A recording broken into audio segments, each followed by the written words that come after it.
What's going on, Pats Nation? You already know this is the CLNS Media Network's Patriots postgame show. Marvin is on. Mike Molyneux here holding it down late night after a Monday night football game that saw the New England Patriots defeat the Buffalo Bills in Buffalo.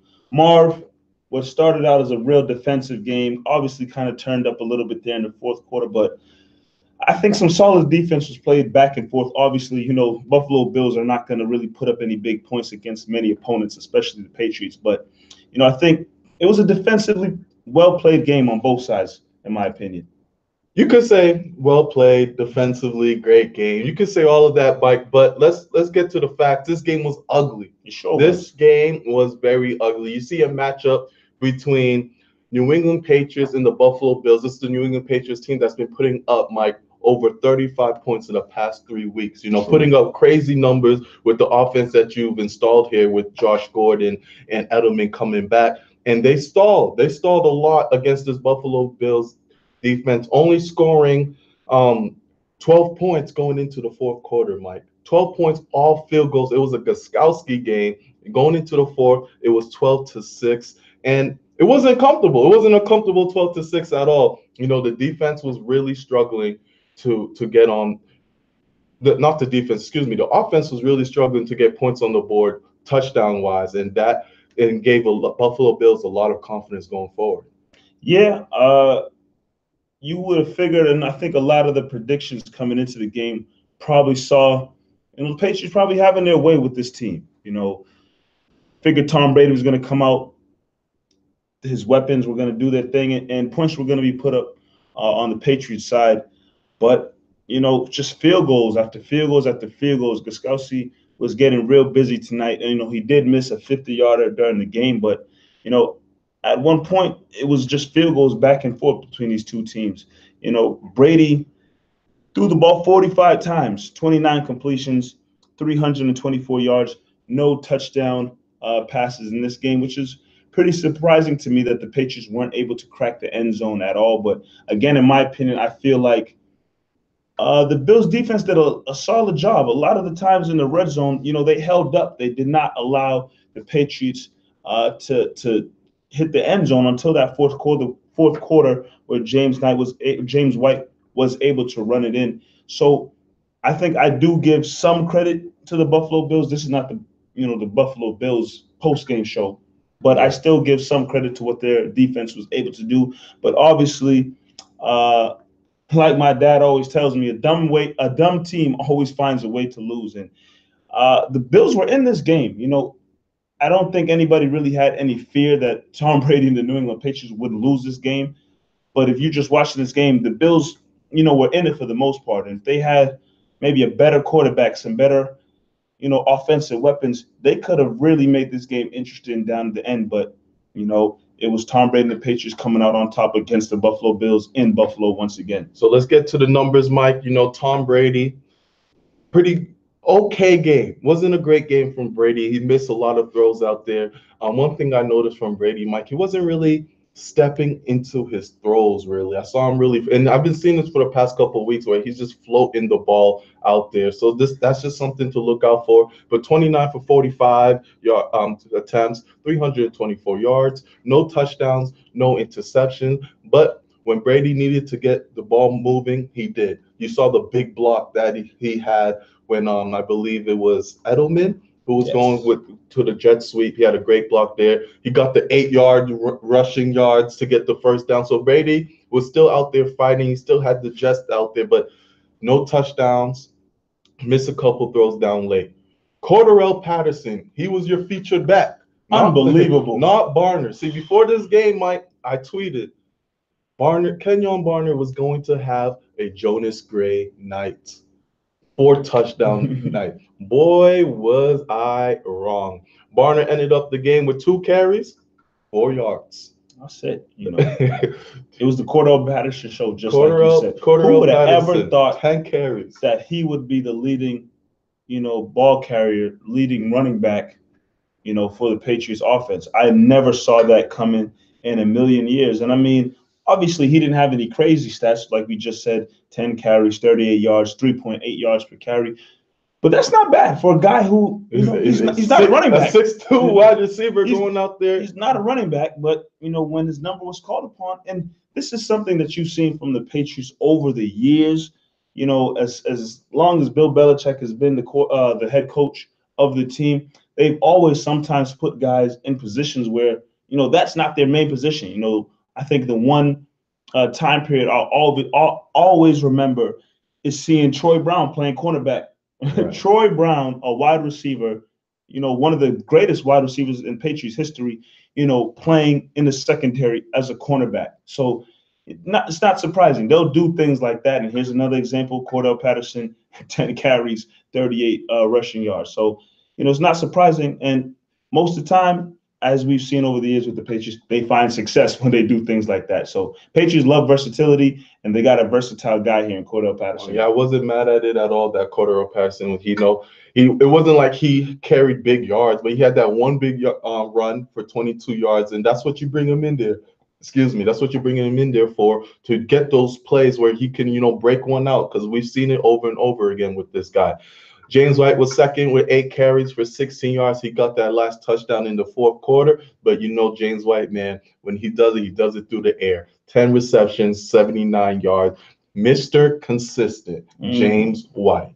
I'm telling you, if there has to be a Patriots MVP, oh yeah, I'm taking James White. Absolutely. Obviously, Tom Brady's the guy passing him the ball, but if this guy doesn't catch the ball first and foremost, and then they call him sweet feet for a reason. He's able to make moves. He's very elusive, and guys are missing when they try to tackle him. He's catching the ball and picking up the yards after reception. James White, in my opinion, has been the Patriots MVP so far. And as long as he's healthy, I see no reason for him to slow down and not continue to produce the way he's producing. I think you might have said this last show, but you're probably looking at a Pro Bowl selection for James White. Definitely. This is probably the year for him to make that leap and be really seen on the big stage as one of the guys who's had an amazing season. So I think that's definitely something down the line for James White for sure. And the last offensive player that we should honestly talk about that needs to be mentioned is Julian Edelman. Absolutely. 9 receptions, 104 yards.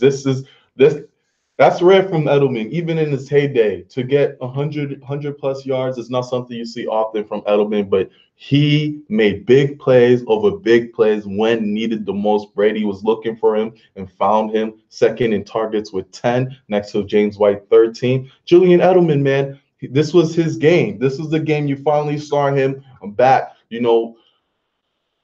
He was causing a lot of separation against the defenders out there, and he was moving the chains, and that's what you like to see from Julian Edelman. Speaking of receivers, there's a lot of rumors out there that the Patriots are looking to bring in another receiver, whether it be maybe a Demaryius Thomas or a Golden Tate that Dreamville just mentioned.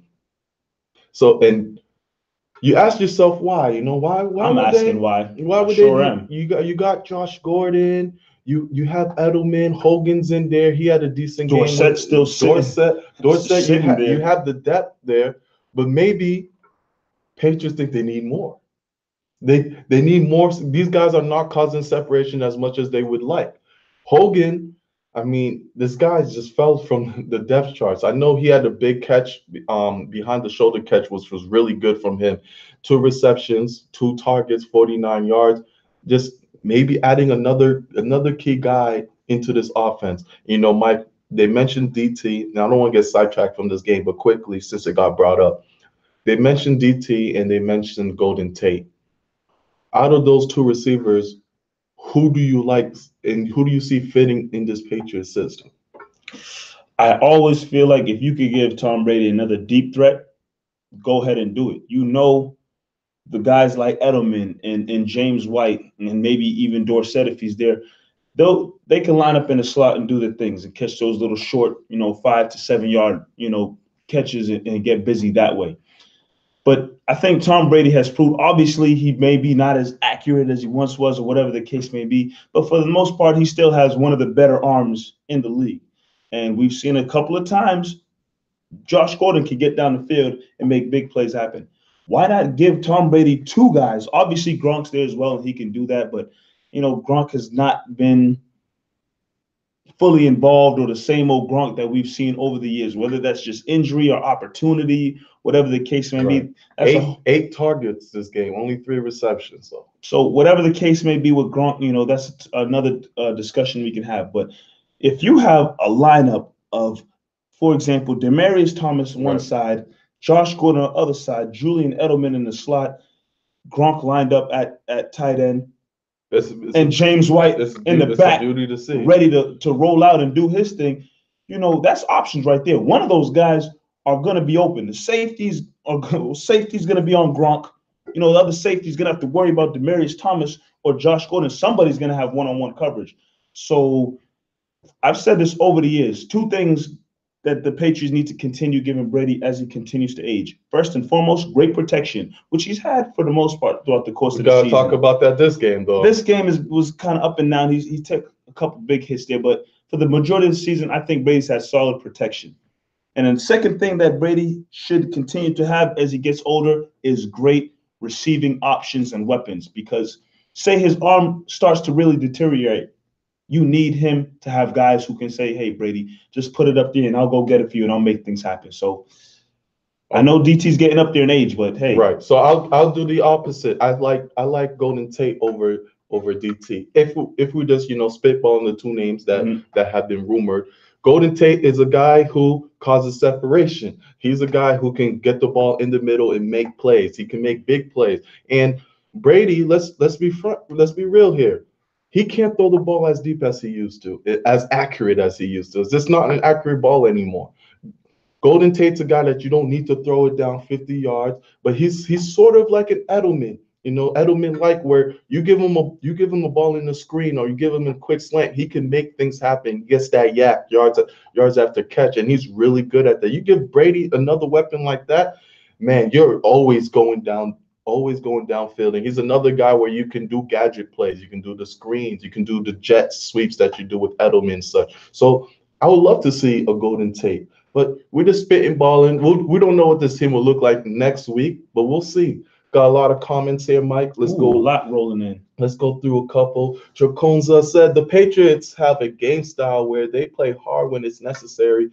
We do what we need to make the playoffs and then go off. Expend necessary energy, not all your energy. Do you think, Mike, that this was a play down to the competition type of game where you have the Bills already? There's commercials, or before the game comes out, there's already commercials about Green Bay Packers game. That's the game that when you looked at the season, okay, you're circling this one. You're facing Aaron Rodgers and the Green Bay Packers. They, as disciplined as this team is, did they overlook this Buffalo Bills defense? Because Buffalo Bills team, because at times it looked like they were overwhelmed. I think it's human nature in any sport and for any athlete to, when you see on your calendar that you have, opposition of lesser talent that's coming up, you're probably, not that you really want to, but it's just natural to maybe take your foot off the gas pedal just a little bit sometimes, because you feel like, look, this is a light win. Right. We don't have to take much. I don't have to exert a lot of energy to really beat this team. So I do think that sometimes, and probably in this game as well, Patriots can suffer from that. They probably did suffer from that, because the fact that they went the first 3 quarters just all off of field goals, I do think, Bills played some solid defense. They put some pressure on Brady, but at the same time, I think, say this game was happening in the divisional round of the playoffs, Brady's putting up a couple touchdown passes on the Buffalo Bills.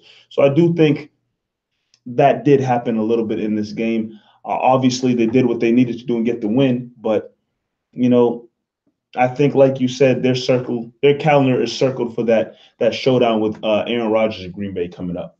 So let's take a quick break off of this game.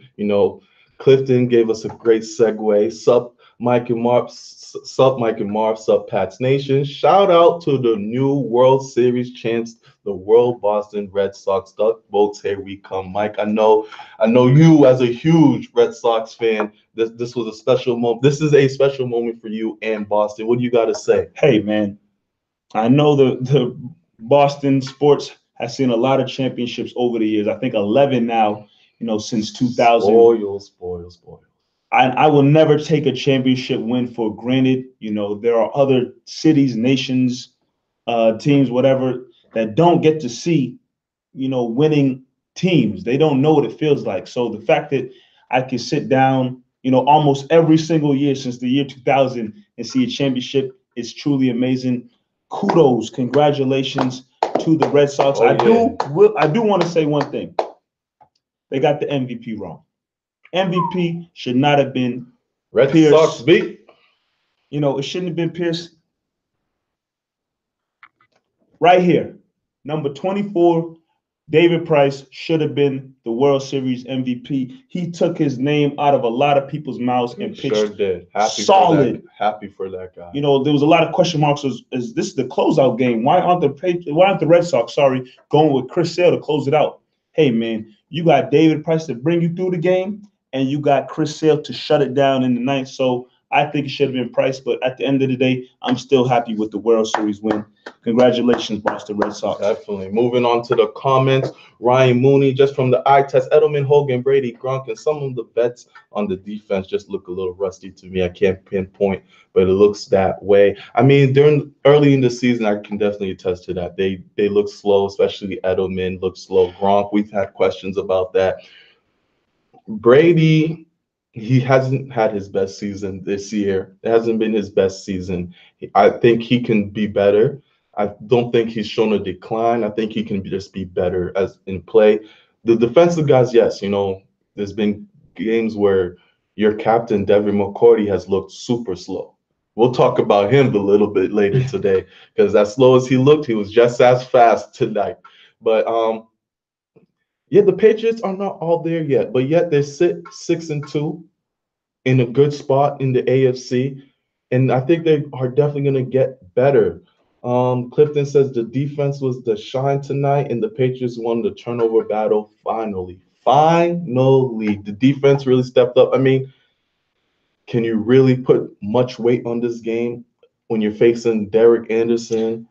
A guy who was like golfing the last couple of weeks. He was playing golf. You got LaShawn McCoy, who's getting direct snaps for most of the first quarter. That first quarter was wild. I don't know what I was watching. That Wildcat, they remind me of when the Dolphins try to catch the Patriots off guard. They did so many Wildcat. The first quarter was wild. They gave them everything in the playbook. But yeah, you can't really say too much about this defense when the opposing team was doing Wildcat 7 out of 8 plays to start off the game.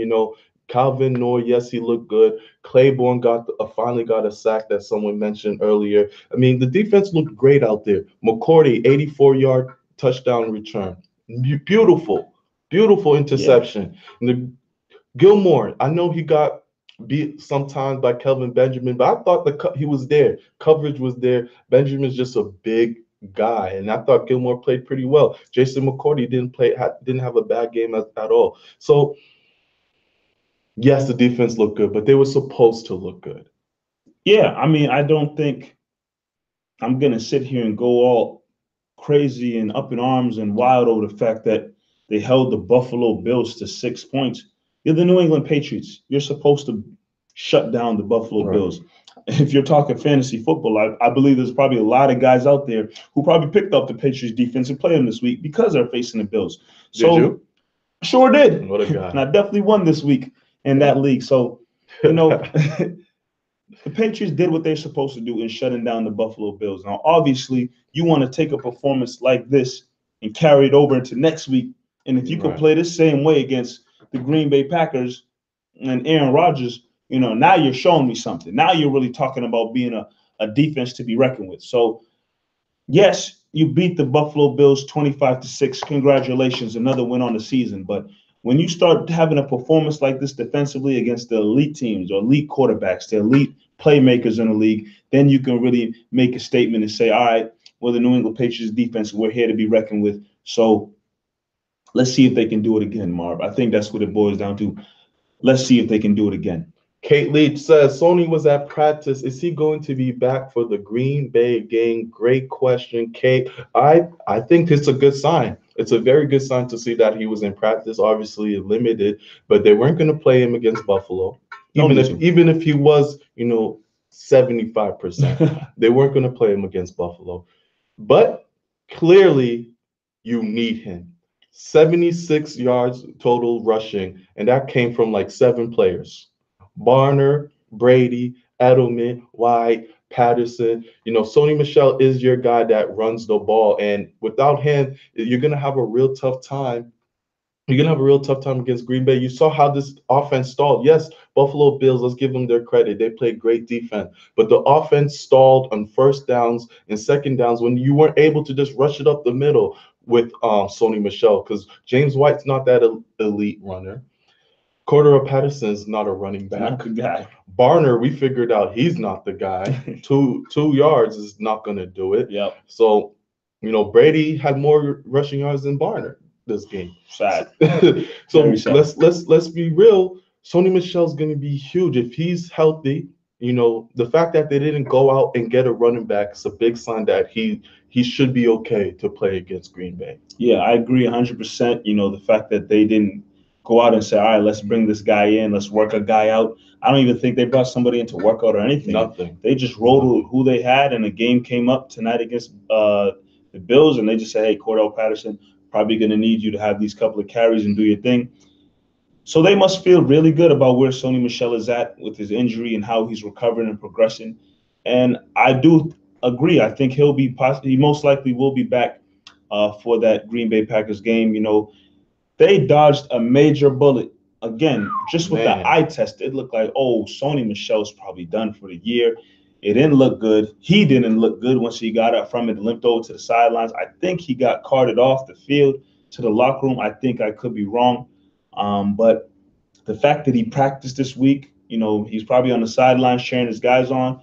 It's a real good sign for him to play, and you need him. Exactly, especially not only just for the Green Bay game, but for the long run. If you have the weapons that you have, in wide receivers, tight end, Gronk's still there, and then you can get that combination of Sony Michel and James White. I think we have so many different nicknames come up for those guys, right. Lightning and Thunder, whatever the case may be.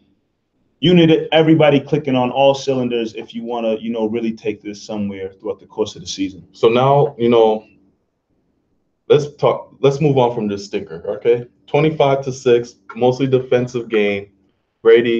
James White gets the only touchdown really for this game, and Devin McCourty. You look forward into next week where you have Green Bay. This is going to be another big primetime Sunday night game. Aaron Rodgers, Tom Brady. Listen, we all know Aaron Rodgers is a beast. Yeah, he's a monster, and he's got weapons. He's got weapons on the offense, and you're gonna really need your corners now to really step up. That was when the J.C. Jacksons, the Jonathan Jones, Eric Rowe, who didn't play today. These guys are gonna need to be big because Green Bay has weapons, Mike. They have Cobb. They have Devontae Adams. Gilmore, this is going to be his big test here. Yeah. Big test, Devontae Adams. Now they brought in some of the young guys who are balling. St. Brown, Marquez Valdez-Scantling, something like that. Marquez Valdez, excuse me. So they got weapons there, and now Aaron Jones, their running back, he's starting to get a lot more playing time too. He's been playing very well. Even McCourty will be put to the test dealing with Jimmy Graham. That's another guy that you can't sleep on. Exactly. Patrick Chung's going to need to step up as well. Patrick Chung as well, yeah. So this Green Bay offense is going to wear you out. What is your offense going to do now? Because this could possibly be another shootout where we saw against Kansas City, where it's just both defenses are just okay, but the offense is going to need to step up. We know for damn sure the offense is going to need to play better than it did tonight. Yeah. Josh McDaniels is going to have a better game than he had tonight, and maybe that had to do with Sony Michel not being played. But what would you like to see from this offense going into next week? I believe Aaron Rodgers is going to come out slinging the football, slinging it. Don't get it twisted.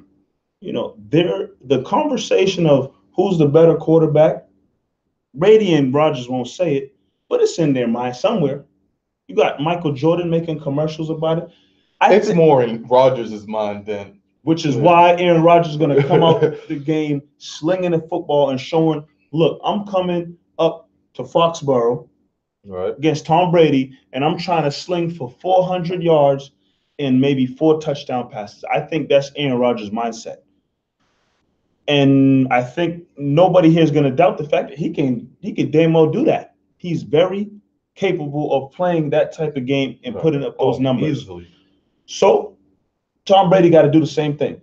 Must. It's a must. Now, is a shootout something that the Patriots want? You have a defensive performance like you had against the Bills, which we just discussed. You want to kind of continue to carry that over. But this is not going to be a walk in the park with the Green Bay Packers and Aaron Rodgers. The defense has been shaky all season. We discussed on the roundtable recently how, the defense, they've lived by the motto bend not break, but they've been doing a lot of breaking throughout the course of the season. It's been broken. Who's to say this game against Green Bay is not one where they break a lot? And if it happens, it's gonna suck, but it's gonna be like, damn, they go Aaron Rodgers again doing his thing. Right. So I think what it boils down to is a shootout is what it's looking like, because I feel like Brady will have no problem putting up points against Green Bay's defense, and Aaron Rodgers, he's a bad man. That's something Stephen A. Smith says all the time. That's a bad man. So shootout is what I'm looking at, and the big narrative is going to be who's the better quarterback, who's going to have the better game, and this is the matchup that we have always looked forward to seeing. I think a lot of people hoped and wish it happened on the biggest stage of them all, the Super Bowl. Maybe it will happen one day, maybe not, who knows, but you do, and you will get it Sunday night in Foxborough. So I've been wrong many times, Mike. And I was wrong today. I said Barner. I came out on a limb, said Barner was going to have one of those Jonas Gray games. And I'm going to tell you, Mike, I was wrong again for another reason. I thought this was going to be Josh Gordon's coming out party. I thought this was the game where you can really, test the waters a little bit against this Buffalo Bills defense. And listen, he had Tre'Davious White on him. Really good, respectable corner. As we know, he had history with Gronk last year. But respectable corner, Pro Bowler. Josh Gordon should beat Tre'Davious White in a matchup one-on-one. When you look at it, mano, Gordon versus Tre'Davious White, I think most people would say Josh Gordon will get the better of the size, the speed of who he is, Tom Brady as your quarterback. Tre'Davious White got the better of Josh Gordon in this game. Let's do the eye test. We can go through the numbers. Gordon had 4 receptions for 42 yards on, 6 targets. So early on, Brady was targeting Gordon. He was trying to find it, but Gordon couldn't separate, or they weren't connecting on a couple of passes. And Tre'Davious White was on him, just on him 24/7. And Brady, to a point, Brady just stopped throwing to him in the second half at a point. It was a little disappointing to see that Gordon couldn't take advantage of that matchup. You brought in Gordon to be this special receiver, this down the field special receiver. I'm not saying that he's not going to be. He's shown flashes, and he's been great so far until whatever happened today where we thought he was going to get benched, and then he didn't get benched. That's very weird. We'll see what happens through post-game conferences and things like that. But he's been great so far. Brady's loved him, giving him targets, 6 targets, plenty. But I was disappointed in his showing tonight. Yeah, I mean, obviously, you want to see Gordon continue to ride the wave and increase and produce the way he has been over the last couple of weeks. I think everybody wants to see that. But, I think over the course of the season, I'm taking out of all the extracurricular things of him, possibly being benched or being late for the bus or whatever the case may be. I do think just over the course of the season, sometimes guys do have bad games. Was this a bad game for Josh Gordon? Yeah. Was he probably somewhat shut down by the opposing cornerback? Yeah, he sure was. Do I feel like, oh no, Josh Gordon is now he's starting to decline. He's not that big time target that we thought he was going to be off of this game? I won't believe any of that. I think Josh Gordon will be just fine as long as he keeps staying in line with what the Patriots look and expect. He's got one strike. He's got one strike. Obviously there's a magnifying glass on everything he does now that he's in New England. And I think he's walked a pretty fine line up until this point where whatever happened recently with being late, whatever the case may be, hopefully it's not a trend in the wrong direction because everything before this incident has been great for him. I think just would chalk today up as a bad game for Josh Gordon, and I do expect him to bounce back, whether it be next week or in another big matchup later on in the season. I think Josh Gordon will be just fine. There's a lot of mouths to feed, Right. And he's getting his fair share. And he's getting his fair share. I think, on another team, as long as everything's going well for him, he's top target getting, 10 plus targets a game or something like that. But there's a lot of mouths to feed on the Patriots offense. So he'll have games where he's eating and he's going off, and he might have a game like today where, yes, the defense might play a part in it, or he's just, Brady's looking another way. And today was really Edelman and James White, really moving the change and making things happen down the field. So I won't stress too much about it with Gordon. A lot of people are talking about this trade deadline, Mike, that's coming up. Mm-hmm. Dreamville mentioned how the team could look totally different next week. We just don't know. That's very true. Who knows? Hightower might be gone tomorrow. We might have Jamie Collins back by tomorrow. There's a lot of possibilities, Mike. Clifton brought up, who would you guys like to see in the trade deadline? He would like to see Emmanuel Sanders, maybe Larry Fitzgerald, Deshaun Jackson, Bruce Irvin. I mean, all those names are possibilities. From what I've read, from what I've heard, Patriots done hit up every single team in the NFL. just seeing kicking some tires. Yeah, just seeing what's out there, who's available, what can they get. I would not be surprised if the trade deadline that ends at 2 p.m. tomorrow, Patriots do nothing. It's just, they're just testing this because that's what they do. But then again, I wouldn't be surprised if they do make a trade, because if there's one team that makes trades around the trade deadline, it is the New England Patriots. I mean, just last week, this name is not getting brought up no more, but just like last week, Patrick Peterson was a guy that everyone was talking about. Who knows, the Patriots don't revisit that tomorrow morning and just see. It could be another situation like Aqib Talib when he came in during the trade deadline when the secondary was struggling, and he helped change that whole defense up, brought his attitude. Patrick Peterson is still a great corner in this league. So, and then Larry Fitzgerald, his name's been tied with New England for maybe for 5-6 years. I don't think he's going anywhere. He doesn't want to go. He doesn't want to go anywhere. He found that leadership role in Arizona. I don't think Arizona would do that to him, to trade him. Even though, I mean, New England wouldn't be. It's not like you're punishing him trading into New England. But who knows? All those names that you mentioned, Clifton, are possibilities. Yeah, I feel like, if there are moves to be made for the Patriots, I just hopefully want to see it done on the defensive side of the football. I think offensively, in my opinion, list off the names: Sanders, Demaryius Thomas, Golden Tate. I think offensively, the Patriots are solid right now. As long as we have everyone healthy, they're good to go. Moves can be made defensively to help, the secondary out, or bring in another pass rush, or whatever the case may be. But all remains to be seen. So I get it. Wide receiver is so weird, but then again, I understand it. Beginning of the year, Mike, we had 5 running backs. 5 running backs. Once Sony Michel got hurt last week, you panic because you have no more running backs. Yeah, if you lose Josh Gordon, right? You don't make any trades, you lose Josh Gordon. You go back to the offense of being Edelman, Hogan, and Philip Dorsett. Then you start scratching your head a little bit like, oh, this offense looks a little different than when you had Josh Gordon. So bringing in another guy to solidify that offense, I wouldn't be mad at it. Of course, the defense is the key. That's been the major issue. Even after tonight, defense has been an issue, whether it's the secondary. A lot of people talking about pass rushing needs to be another thing they need to focus on. Bruce Irvin, maybe you give him a call. Gruden trading everybody. He might ship us something as well. So test the waters. See what's going on. I even heard Odell. Whoa. I even heard Odell. I'm not saying it's Whoa. going to happen, but Belichick's just saying, hey, What's up? Hey, I see him. I see him on ESPN. Don't like his quarterback. We got a quarterback. Marv heard Odell Beckham. I heard Odell up for the taking. Don't shoot the messenger. That's what I heard. Hey, Clifton over here saying Mike Evans at Tampa Bay. Wow, please and thank you. Ryan Mooney, go to you. It's late. It's late, Ryan. I get it. I get it. You're tired. You don't know what you're saying right now. I like that. He doesn't know You what he's do. saying. Hey, Matthew Slater is a Hall of Famer. Oh my God.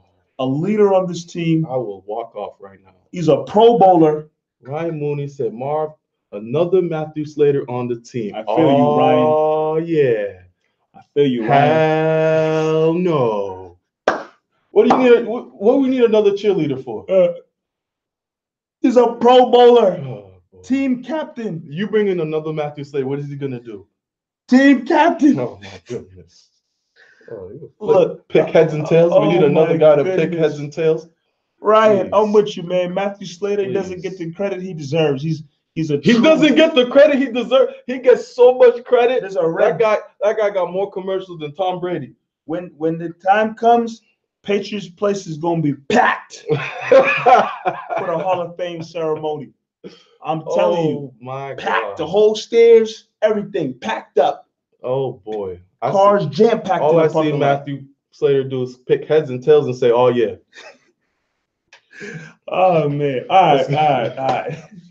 With that being said, let's get to the stars and stories of the show. Let's get it. Swing your stars and stories our way. You know, let us know. I know you messing with me, Ryan. I know you couldn't be that tired. Let us know what you think. Who you think could be a star or star of the game? I got two guys already that I'm gonna shoot out there. Mike, I think we got the same two guys. Probably, we got most the likely. same two guys. So let's get right into it. James White, Julian Edelman. Definitely, wow, definitely. Tom Brady needed some guys to rely upon to move the chains, to get down the field, and those are the guys to do it. You know, obviously, all the yards they picked up didn't lead to much but field goals, but you know, they still made plays happen. Move chains. Edelman, 9 receptions, 104 yards on 10 targets. James White, 10 receptions, 79 yards. He did carry the ball for eight times for 15 yards and a touchdown. So those are the guys that are really doing the most damage for the Patriots offensively. I got to give those two a shout out. Solid game, huge parts of the offense. Probably Brady's 2 favorite targets that he has on the team, that probably has the most trust out of anybody else. Absolutely. So you got to give credit where credit is due to Julian Edelman, James White, star of the game. Star of the game. Also, you know, got to give a shout out to McCourty. Whew. That interception, that speed. The McCourty's got some. McCourty might have been hurt the last couple of weeks. Something might have been wrong, because the way he put on them Jets. No, he was out. He didn't have that before these last couple of weeks. It did not look. He was so fast. It didn't look like it was 85 yards. It looked like maybe a 50-yarder. So definitely. But Mike, when there's the good, there's the bad, and when you're bad on this show right here, we tell you sorry. Who can we go with the sorry? Let's see if we got any comments coming out here. I got a sorry. Oh, you got a sorry here. I got a couple sorries. All right. Let us know. Mike, you're a backup quarterback to a team, right? First of all, the rookie comes and takes your job. All right, cool. Rookie, they drafted him first-round pick. Cool. Understandable. I throw like maybe 10 picks, two touchdowns, so I'm no good anyways. Fine. But then the rookie gets hurt. So you're next in line. So you probably getting ready, you know, oh boy, this is my chance. Nobody else. You probably even, you know, you check the free agency just to see who's around. Oh, okay. Oh, they're not going to get Kaepernick. We know that. Okay, none of these guys. You go in and you see a guy named Derek Anderson. Derek Anderson was getting ready for the PGA Tour. Mike, what's that? That's golf. Is that football, Mike? I don't know if this guy had thrown a football in the last. He hasn't touched his kids don't remember him playing football. My goodness. They're Tiger Woods fans. They've been watching PGA. Derek Anderson takes your job, mind you. When Derek Anderson was a backup quarterback in the league, he wasn't a good one. Sure wasn't. He wasn't a great quarterback. He never did nothing spectacular. 35 years old too, Mike. 35. Comes in and starts for 2 weeks. Has a stinker against the Patriots. Derek Anderson so bad, he wasn't even getting direct snaps in the first quarter. I've seen everyone touch the ball other than Derek Anderson. Never seen that from a starting quarterback. LaShawn McCoy was a damn quarterback, for God's sakes. But yet you can't get on the field until the game is done. You're the guy to kneel it. And I thought when he got in with like 40 seconds left, I thought he was gonna throw an interception. I swear I did. Couldn't put it past Nathan Peterman, you are so sorry. I feel bad that they haven't cut you yet. That you're just there. You're the mascot. You are the Buffalo Bills mascot. Jeez. So Nathan Peterman, from me, Mike, CLNS Patriots postgame show. We're going to give you a big fat old sorry. Hey, man. It's a lot of sorries over there. Peterman sucks. Derek Anderson sucks. The GM, stupid. Yeah. Because I don't know what kind of moves he's making over there. I mean, yes, he brought in Josh Allen to be the guy of the future, but unfortunately that doesn't work out. And your two backups are trash. So, yeah, it's just a big old sorry situation. Bills going Bills. Bills going Bills, man. Bills going Bills. A dumb team is gonna find a way to lose, and lose is what they did tonight to the Patriots. So with that being said, shout out to their fans though. They was loud as hell. Oh yeah, their fans are great. I think that was another thing about the Mystique. You know, a great environment. Yeah. Bring your family to the game. Hey, what you doing Monday night? Of course. You know, the ticket's probably what, $20, $30? $20, yeah. Jeez. That's some money left over from the groceries. Let's go to the Bills game. Who do they put on the face of like the tickets? I don't know. Gronk probably, because he used to live there. Gronk used to live there. Maybe just put Gronk in his high school jersey or something and say, hey, man, come see our former high school athlete return to face us. Back. Homecoming night. Tickets. That's their game planner when they give it out. Oh, man. It is what it is. But yes, next week, Sunday night, right? Sunday night, Green Bay at home, which is huge. Huge. Big game. You know, Patriots are not too far away.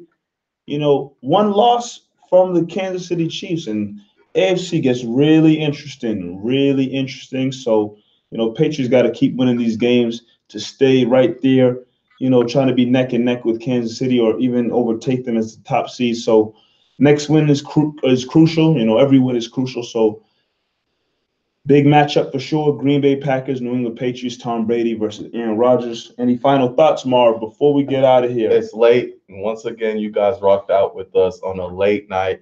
We're looking forward to seeing you guys next week at a late night. Thank you for commenting, supporting the show. You know you're going to be able to see us this week on Patriots Roundtable. The work never stops. Shout out to Big B's Damage Done. Signing out, this has been the Patriots Postgame Show powered by CLNS Media, the leading online provider of audio and video coverage for all Boston professional sports. See you guys next week.